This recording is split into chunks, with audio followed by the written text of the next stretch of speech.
Құшақтап алды мойнынан. Ой, братан, қайда жүрсің деп. Мына жерде екіншісі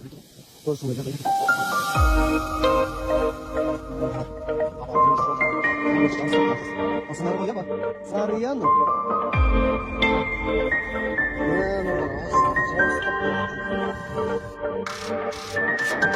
Жалған үшін бірге yaşa